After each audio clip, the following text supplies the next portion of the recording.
Welcome to the Project Bring Me Life podcast, talking about the spiritual awakening, metaphysics, and holistic health with artists, musicians, guides, writers, healers, and supporters. So please join us. Wake up and shine on. Hey everybody, welcome to the Project Bring Me Life podcast. We are coming to you from the Shine Time Studios in the Appalachian Mountains, where it is Shine Time all day. Yeah, it is. So I'm here today with Seelman, and I'm Fantastic Shine. We are interviewing Shay D. Coleman, who is a intuitive reader, and our basic topic is empath. And what is an empath? And how do you know if you are one? What's that feel like? What does it feel like? And maybe you're absorbing other people's feelings and emotions without even realizing it. Do you know any ways to shield yourself? Well, throughout this podcast, we go through some of those ways to shield yourself.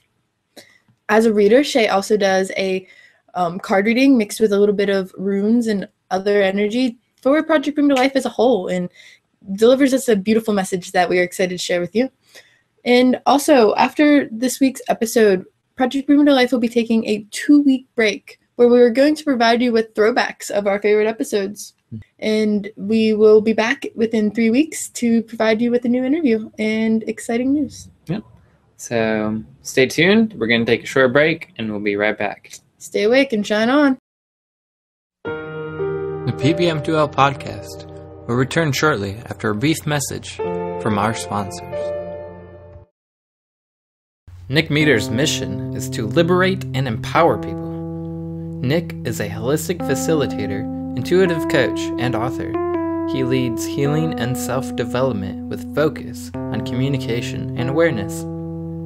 Visit his website for more information about private sessions, workshops, and more at ndmeter.wordpress.com. Use the promo code PBM2L for a free 30-minute DreamWorks session. Hey guys, Shantastic Shine here. Do you have any aches or pains, damage from an accident, or maybe just a bad case of nerves? Have you ever looked into crystal energy therapy? If you take a moment to check out my personal website, you'll find an assortment of items all made with Reiki healing energy. They've also been charged and cleansed by the full moon or candlelight. I also make custom crystal prescription pieces to aid personal selection of aches, pains, and other desires. There are crystals ranging from back pain to heartache, pregnancy, and even protection or abundance. Take a peek today at shantasticshine.com. I hope to see you there. Shine on.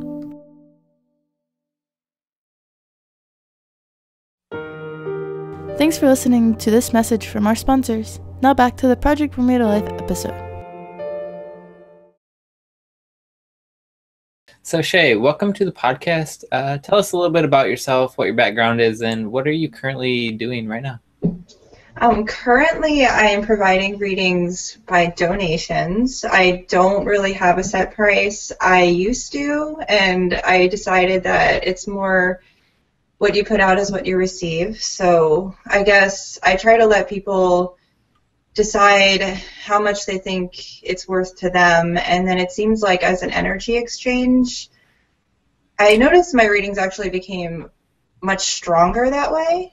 I guess once you're like kind of exchanging energy that way, it's more of a way to connect as well. So they became much stronger, and it helps also because I know people really can't afford it right now either. I kind of have a heart for that as well. So right now they're staying donation based. I'm not really going to change that either. And I also have a Facebook page where I post certain things, and I'm just trying to get certain information out there and just kind of trying to get more people aware at this moment. That's awesome. So where are you from? Where are you located and stuff like that? I became a nomad spirit. I was born in New Jersey. That's where I am right now.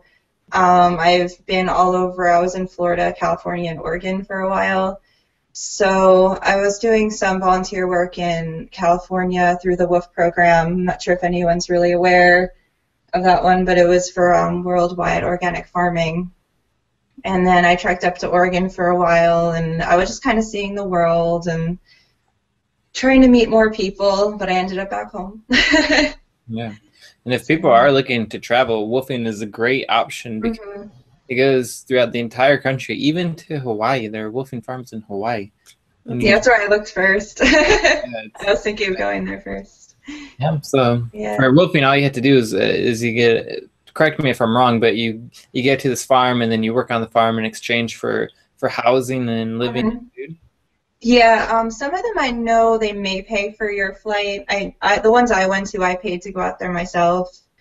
Most of the time they have transportation for woofers to see the area, and you normally work for a couple hours a day and in exchange for a place to stay and the food. So yeah, everything's pretty much covered except for travel costs.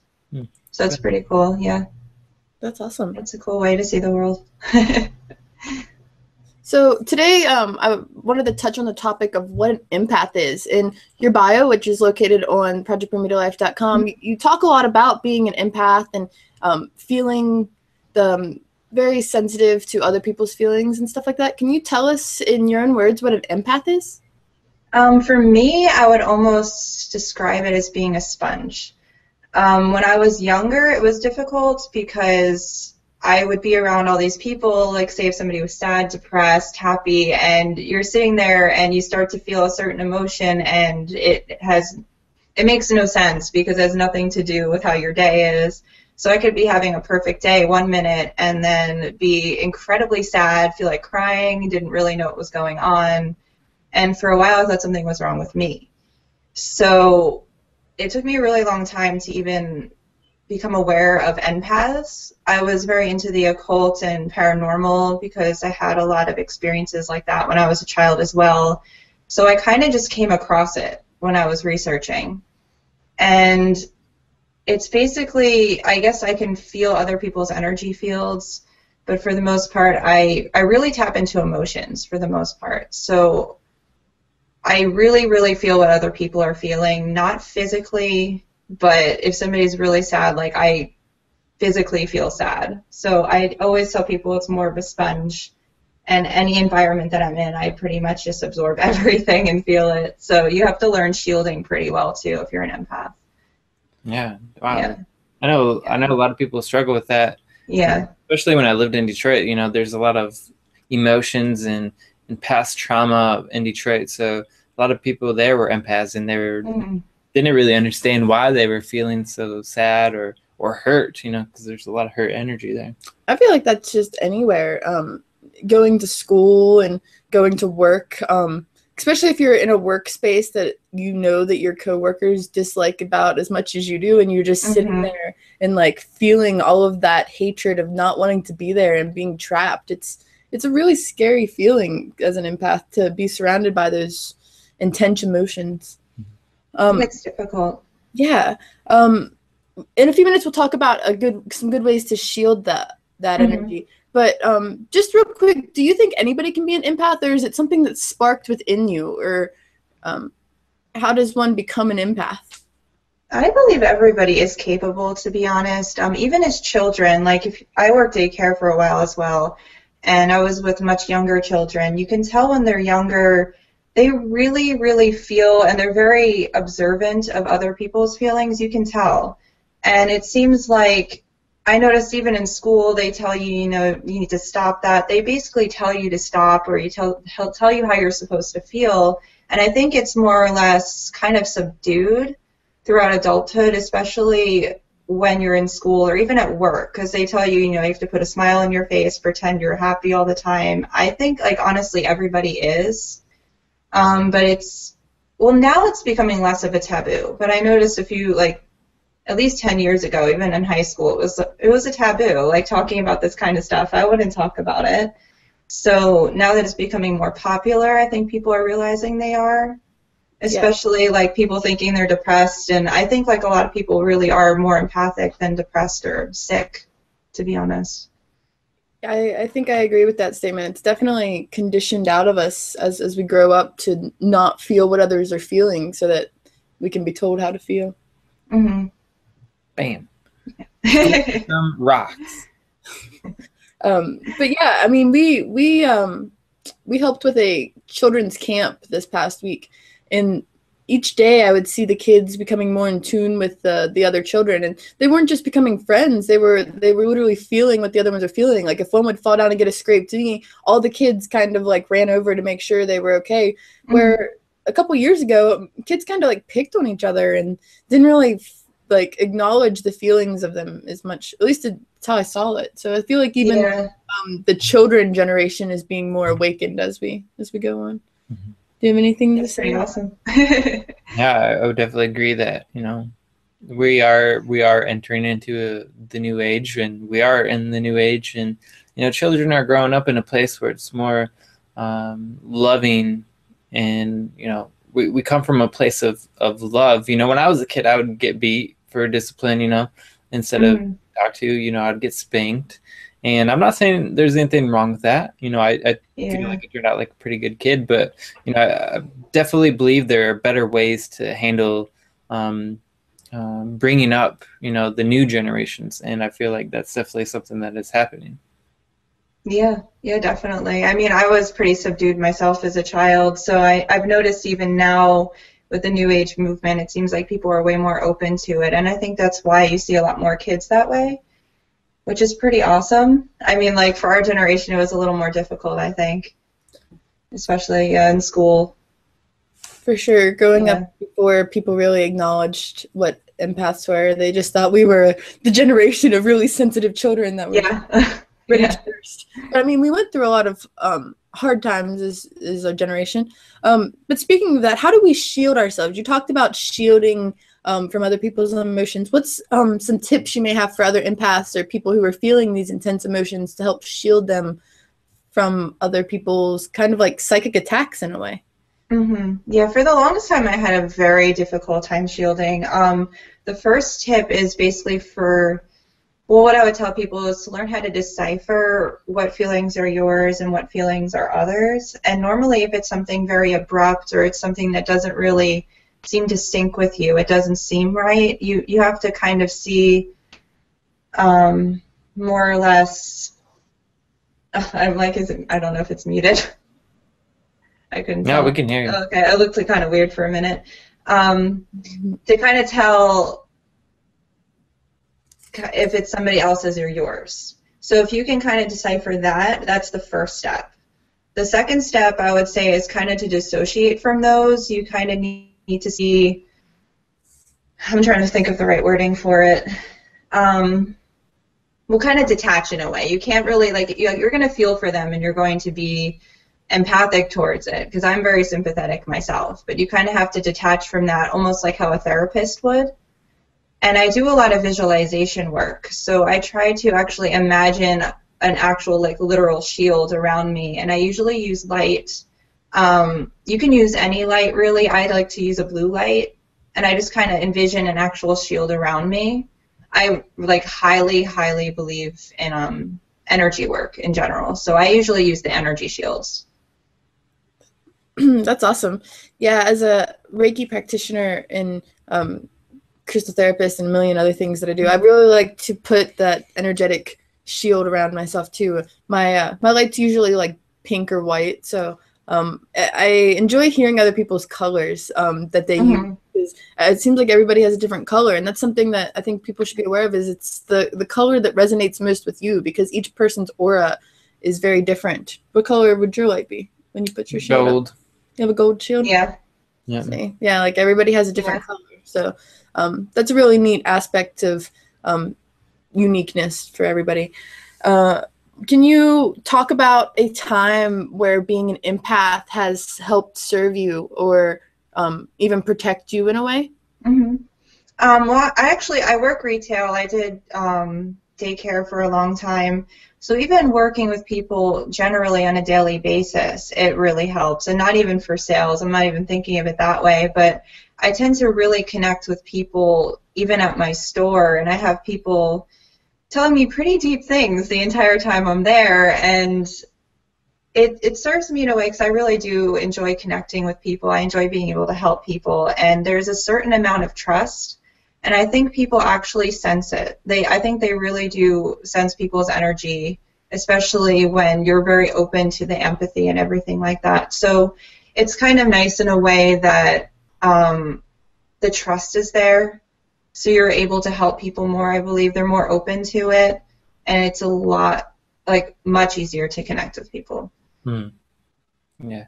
And, I feel like a lot of people in the collective consciousness, when I was in school, people would, like, you would look at somebody, and they could feel it, and then they would, like, look at you, like... Yeah. I got that, too. Yeah. It's pretty cool, though. Empathic. It's going to be okay. Would you say being an empath kind of increases that ability to in a way, read people's minds? I don't really like to necessarily say read people's minds, because it almost seems invasive. I mean, I do feel people's emotions, and I pick up on that. That's something I can't really turn off. But I don't really tap in, I guess that's a good word for it, tap into others' energy, unless it's really told that I'm allowed to, or it's a mutual respect. Otherwise, I would never even think about doing it. So even for readings, I always make sure it's a mutual respect. But I do always feel it. I always feel how other people feel. I just try to kind of, like, tune out of it and, like, center myself. So, I don't know. I'm careful. I think it's invasive. So. I totally agree. Even when I do intuitive readings and open space for spirits and energies on the other side, I make sure that there's a mutual respect with the person that's coming to me for the reading and the spirits on the other side. Like, is it okay that I make this connection? So I think permission is a very important thing with any kind of energy work or energy transfer or emotional transfer, because you kind of are getting a piece of them, at least in their spirit essence, for sure. Yeah.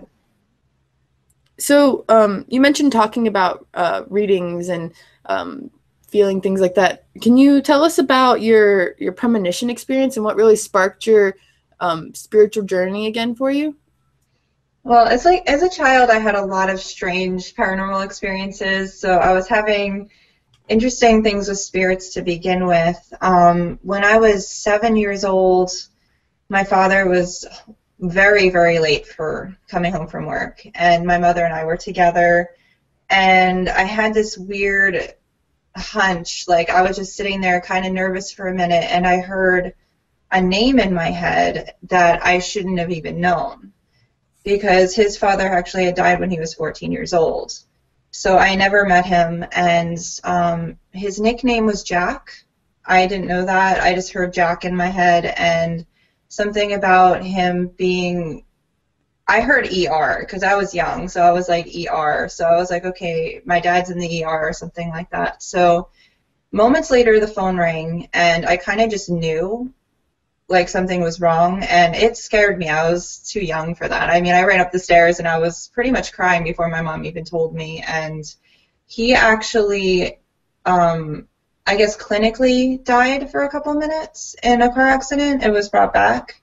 So I don't know if that was him reaching out to me or if it was his biological father calling out to me, but I somehow knew that happened before we were even told. So that was the first time, like the biggest thing. Like, I don't normally have premonitions. That's a very odd thing for me. Especially like mediumship. I don't really speak with other spirits, so I wouldn't even consider myself a medium at all. But that's what kind of sparked me to be even more intrigued by all of this, and that's when I got really heavily into it afterwards. So that was a pretty interesting story, but yeah. That must have been quite an experience. And young age. How old were you when you had this? 7 years old. I was third grade. Yeah, I was really young. Yeah. So you probably didn't even understand what was really happening. And did you have anybody around to talk about what was happening? Honestly, I think I scared my mother a little bit, because I would see even certain beings in that house. I wasn't really sure who they were, and I would tell her, and she just kind of was like, I guess she was like, oh, maybe it's an imaginary friend, or like, I was a very imaginative kid. So I guess they just thought maybe I was making things up or like stories or something like that. So I didn't really have anyone to speak with about that until like high school when I met other people into it. So it was something I kept to myself and kind of just did on my own for the most part. Yeah. It was pretty interesting. Yeah, I could imagine just being at school, having, you know, all this stuff happen, and then some kids are just so close-minded. Close-minded. Yeah, it was really hard when we were younger, like, because it didn't seem many people were into it back then. So, well, even not, at least not where I was. I mean, I don't know, but I think even as we get older, it's becoming easier because we've called for our tribe to come together so much. But come hearing your story, it just like amazes me because before the podcast we were talking a little bit about how similar our stories really are and things like that. I also had a kind of a similar experience when I was a little bit younger. I lost my mom when I was oh yeah, no, I'm sorry. Oh, it's yeah, no, I saw something, yeah. Everything no. happened. But when I was younger, I had all these imaginary friends, which I now have connected with even on a more, I say more mature level, because they've become more spirit guides. And a lot of times, like dealing with children now, I ask them if they have imaginary friends because I'm kind of intrigued to see if that is their spirit guides coming to them in that way. And we've been conditioned to think that they're imaginary. I have one that's kind of been with me on and off throughout my whole life, and she actually told me when I was little that I wasn't going to have my mother forever. So I kind of was like prepared for it. In a way, even when I lost her, the adults in my life were a little astonished about how I was able to handle it at a young age. Now, as I get older, it hurts in a completely different way, but at a young age, I was able to know that it was coming, and I kind of warned my grandma of it, and I think it really threw my grandma off too, because my grandma didn't want to believe anything I had to say. And a couple years later, I did the same thing with my father, and my family, then they were kind of like thrown back and like, is she predicting these things? Is she making it happen? Like, what's going on? And it was really just like, I kind of say like my angels or my guides or whatever they want to call it were warning me and preparing me for those steps in my life. So it was definitely really hard. And I had best friends from like the time I was in pre-K till actually just a couple months ago, and they like watched my whole transition through, and they always kept saying, man, what you're doing is really kind of weird, but we approve, but we don't really know how to do it. Well, they didn't understand probably. They're probably like, what's going on? And now that I have like all these people that are in the tribe, they've kind of, it's weird how the vibration is kind of slowly separated so that the tribal friends can come more into play. So I want you to know now, and anyone that's listening, if you're having these experiences, there are people that are willing to listen to you and to talk to you and help you through it. Yeah, totally. Like that's what Shay's here for. It's what CeeLo's here for. It's what I'm here for. And the rest of Project Premonition Life, we're really here to help you through that waking up experience.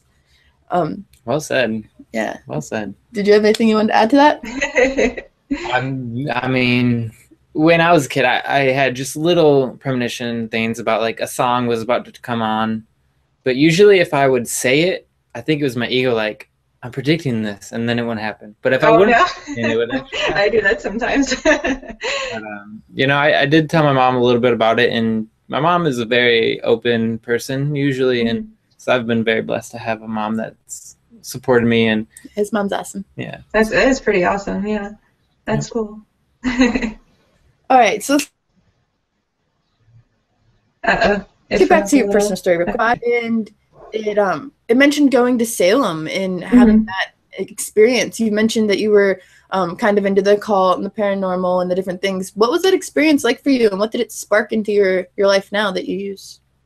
Well, I was actually brought up Irish Roman Catholic, so I had to go through, you know, CCD and all that fun stuff with the church, and it just didn't sync with me. And I became incredibly intrigued by other religions, so I dabbled in everything. And I guess that was my phase where I was very into the witchcraft and Wicca and paganism. I was like, oh, this is pretty cool. So I went over there to check it out, and I actually had some pretty interesting paranormal experiences. I started seeing a lot more spirit over there. And I was just checking out the shop, speaking with other readers, which was pretty cool, and I ended up with my very first tarot deck. So I never did readings up until then. I was only 16 years old, and I was just kind of dabbling around and played with those for a while. So I still have that deck. That's the first deck, and I refuse to get rid of it. It's going to stay there forever. I use it once in a while still. And now I've noticed, since I've been doing it since I was 16, I just turned 28, so it's been quite some time, and I still use my cards, but they're almost becoming more of a guide system, because when I'm doing readings, I tend to notice that I'm starting to get ideas and images in my mind, and I used to just kind of brush them off. I'm like, okay, I'm just kind of, this is my mind thinking, and sometimes the things I just decided to bring up just to see, because I was curious, and they're actually starting to kind of go along with the readings, so I'm wondering if I even needed the cards at this point. So that's kind of where I'm headed. I still use them because they kind of help with the symbolism for the readings too, so it makes them deeper. But yeah, it's getting interesting. That's awesome. So you're at the point now where you're doing more intuitive readings versus card readings. Yeah, well, I still use them, but I try to, I even mix decks together, and I put stones in there. So I don't really do like normal card readings, I guess you would say, or like the typical Celtic cross. I just kind of just throw cards, like it probably looks like a mess to most people, but it's just like a bunch of different things thrown together, and it seems to work better for me. I think that the old tradition of specific spreads, like the Celtic cross, is slowly evolved out of many readers' way of reading. Because I know when I'm doing readings, I'm like, okay, this one means this one means this. It doesn't mean anything to anybody else's spreads. And I've actually read a couple books on that and how it's been evolved to help the reader and the person you're reading for, more than having to stick to those specific spreads. Because when you do, that's when the message can kind of get askew, and it's more important to go with your intuition. So I really enjoy that another reader kind of reads that way, where it's very intuitive and it comes from your energy and the person's energy you're reading for, rather than, oh, I have to stick to the book and do it this way. No. Like it's almost like a game they're trying to play, if it has to be very to the book. I mean, that's how I started. I guess it helps you when you're beginning, but for the most, I don't really see it. It's not as a very good deep reading that way. It just doesn't work. Not for me. I mean, it might work for some people, but I'm not sure. Awesome. Did you have any other questions you wanted to? I wanted to say that I've done 1 or 2 card readings, and I'm no good at it. So probably I'd like to do a lot of stuff, but just card readings, not really my thing. Aw. Well, you might have a different type of medium, something. Yeah. But, I do enjoy getting card readings very much. Like, it's very wonderful to have that. And we do have card reading, episodes on the project, and people love it. Like, it's fun. Selena does awesome. I had a couple from her now. Yeah, she does really well. She just did them for our full moon. Yeah, I just saw that. Yeah, she does really good. Well, I do a card reading at the end of every episode that's kind of for the collective, but I was wondering if you had a chance to pull some cards for Project Bring Me to Life as kind of a community itself. Yeah, actually, I did pull a couple ahead of time because I can be a little timid. Completely okay. So I do have a couple for you. The first one I actually pulled was from one of my visionary decks. Awesome. Let's see. Well, actually, it's a Voyager deck. I don't know. I said visionary probably because that's the meaning of your card. But this is the first one. So I don't know if you can actually see that on the screen. It says delusion. I don't really want that to eschew you guys at all. Basically, they're showing synthetic crystals. I take that more as like dreams that have not manifested yet. It's kind of like a sign for a far-sighted visionary. So I see people, like, it's very vast ideas. And what I like to point out, this card's kind of shaking, is how clear right there. You kind of see the clarity there. So the synthetic crystals are there. That's more of the dreams. Also, the synthetic crystals, I see more opposition too. So I can see how all your far-sighted like visions and ideas can bring opposition, but at the same time, this is kind of what the world needs, and that's exactly what your project is doing. Right. So that is a very, very good thing. So don't go, like, I don't want the delusion thing to kind of pull you guys astray. That was not exactly, it's not a bad thing. So then I also moved the Emperor card, and that's from the same deck. This is like, here, I'm like shaking because my arms are horrible. Okay, so the Emperor's card I kind of see as movers and shakers. So I see that as your entire group. You're the movers and the shakers. You're bringing up ideas that people really do need to hear, and it seems like a lot more people are waking up to these things. The one thing I really like about this card is that, I mean, they shows a lot of growth and abundance, but if you can see the hands with the growing plants, Mm-hmm. right in there. Yeah. So that really does show growth and abundance. So, I mean, you guys are definitely the movers and the shakers. One thing I also pulled a rune for you as well, and I thought it was kind of ironic as well because it was Gabo.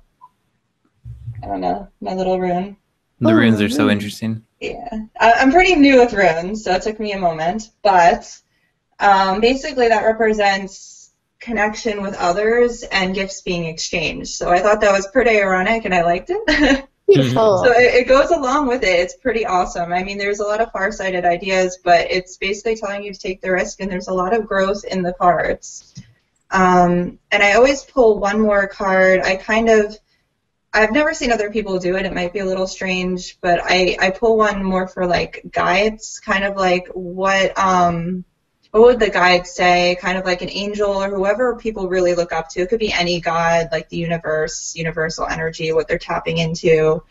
And ironically enough, again, I pulled from the Indigo Angel deck, and for your project. We are loved. So you are very loved, but no, like basically like what I was asking is like kind of like how they feel about the project, and it more or less said it's very supported. So I mean the cards are pretty awesome. I was pretty amazed by it actually, and the rune was the one that was the most ironic to me, especially with the exchanging of gifts. So it was pretty cool. It looks all good to me. Wow. Well, I really appreciate that reading. Actually, I got some chills. It was super cool. It was pretty awesome. Yeah. I'm glad that you were able to do a reading for us. We do a lot of for the collective, but we don't ever really ask for readings for the actual project. And I was thinking of everybody in the group, actually. I was trying to think of, like, you know, because we're all pretty much working together, so I was trying to see how it would work. Yeah. But it seems pretty good. It's great. I know you said you're new at the runes, but do you care to tell us a little bit about what you do know or what interests you about the runes? You know, it's kind of weird. I was always very intrigued by ancient ruins. I guess I had a lot of visions in my dreams and meditations too of like a lot of ancient ruins, and I was like, is that Atlantis? What is this? I have no idea, but I'm Irish myself, so I connect heavily with the Celtic, really, like, you know, backgrounds, and I love the Nordic background, and I just started looking into a lot of the ancient kind of divinations. So I got my own set and wanted to work with it, see how it works. It's pretty cool. Super. Yeah. That's awesome. And how does that process work? Is it kind of like cards, except instead of shuffling, you have them in a bag and you pull them out? Yeah, I have a little satchel kind of that I have them in, and I kind of just like meditate on the people or whomever I'm pulling them for, and I just pull one out. I like the ones I have are all different color stones, so I have like a bunch of different colors and everything like that. I'm like a big crystal person, so I have crystals everywhere, and yeah, I always pull them right out here, just like a little baggie. That's awesome. What's your favorite crystals if you're a crystal person? Oh my goodness, well, I have like, probably you could kind of see that in the background. I'm not really sure, but I have crystals. I can't even tell you what my favorite ones are. I have crystals everywhere. I collect, so. I think my favorite's still malachite. I jump sometimes, but malachite and green are pretty high up there right now.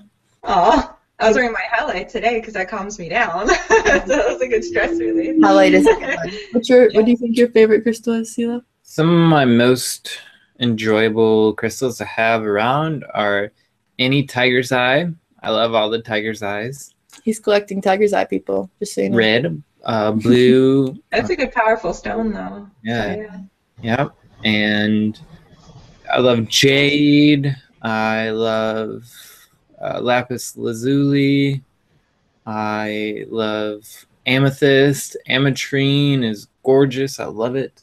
You just have a whole list too.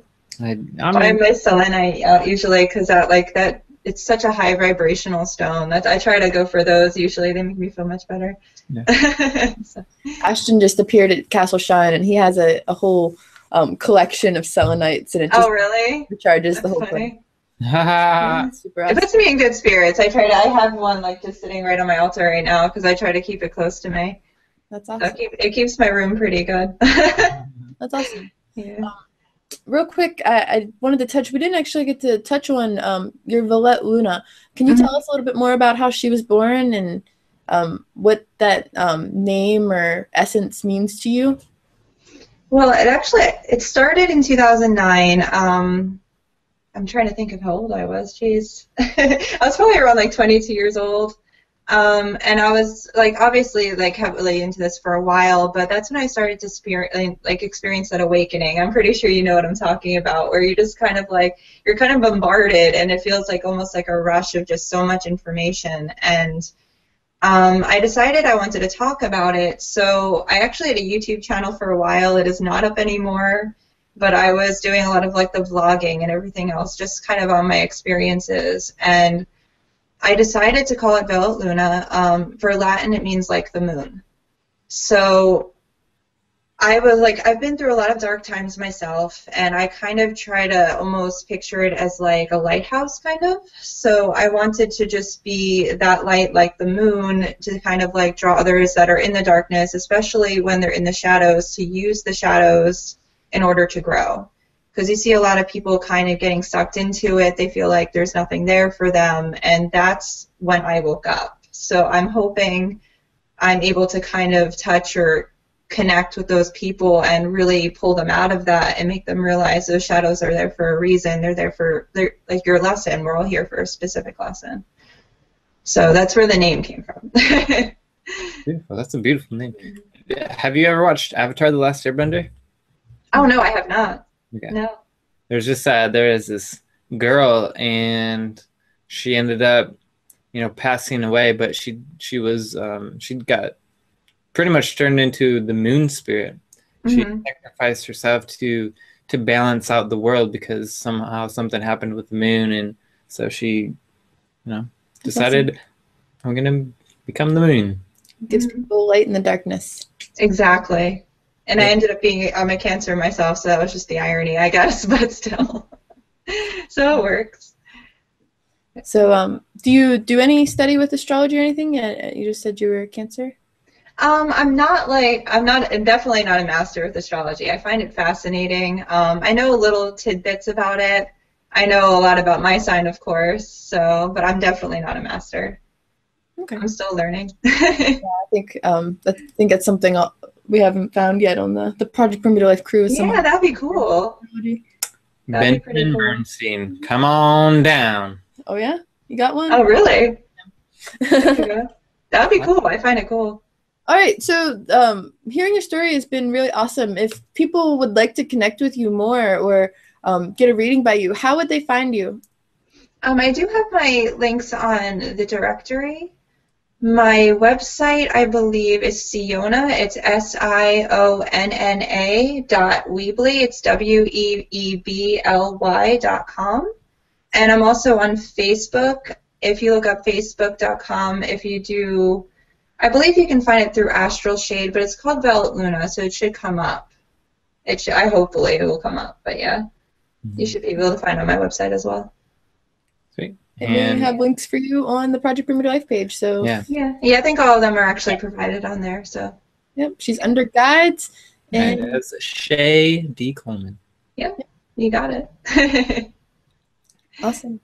Well, we have greatly appreciated your presence. We love having you as a part of the Project Bring Me to Life team. And a happy late birthday to you, because we missed Thank you. Happy birthday. Happy birthday. Yeah, thank you. I'm excited to be a part of this group. It's fun. Yeah.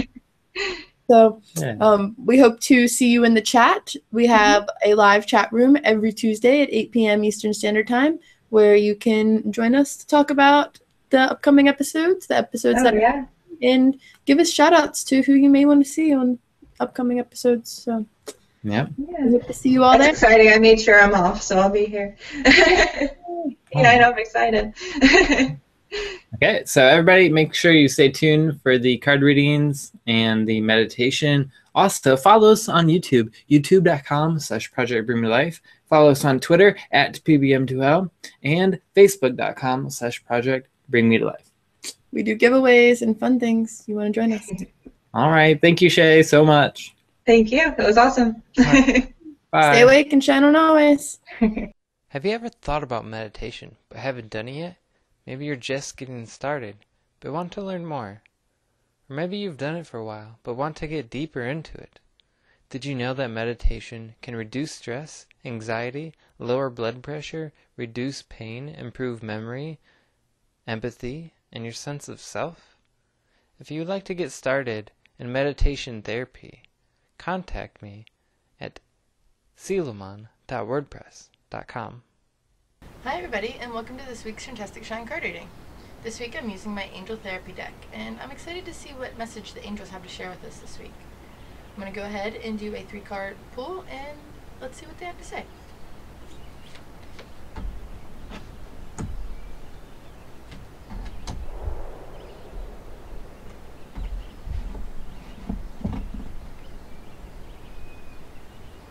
Awesome.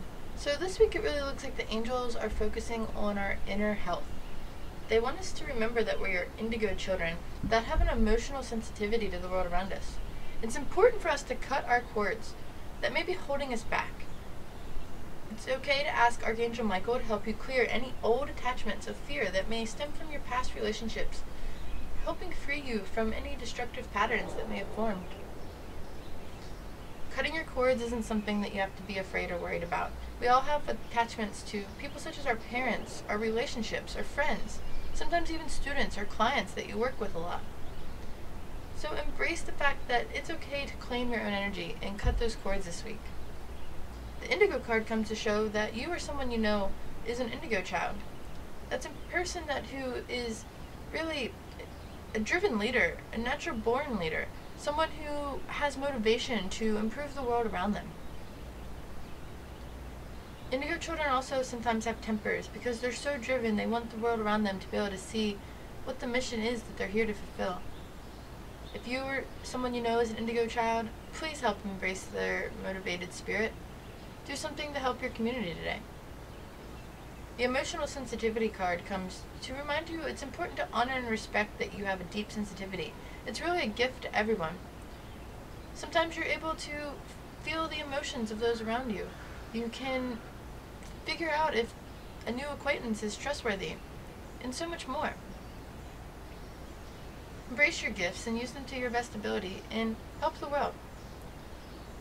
Overall, it seems that the angels are telling us that it's okay to feel this way. Know that your mission is here to help other people, and detach yourself from those who are holding you back.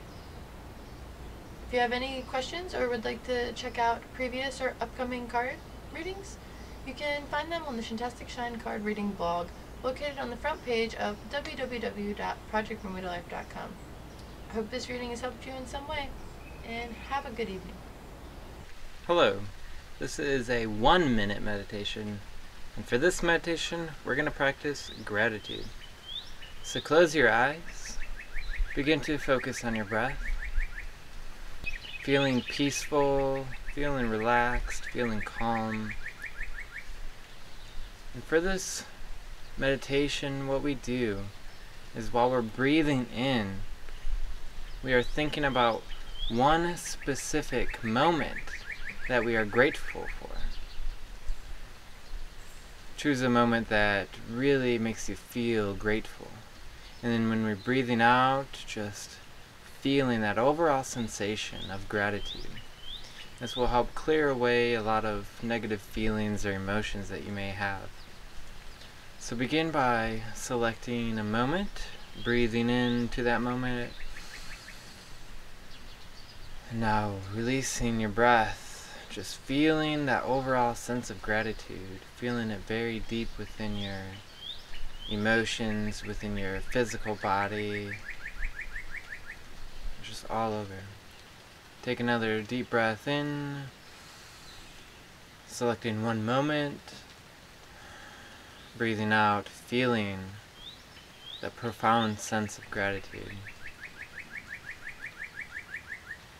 Now begin to wiggle your toes and wiggle your fingers. Come on back. I'd like to thank you all for joining me, and you can find more about me, find more of my meditations, and even schedule a personal session at selamon.wordpress.com. Thank you, and namaste. Hey guys, thanks for listening to Project Bring Me to Life. I hope this episode inspired you in some way. After the show, take a moment and share us on your favorite social media, be it Facebook, Twitter, YouTube. Thanks in advance. Stay awake and shine on always.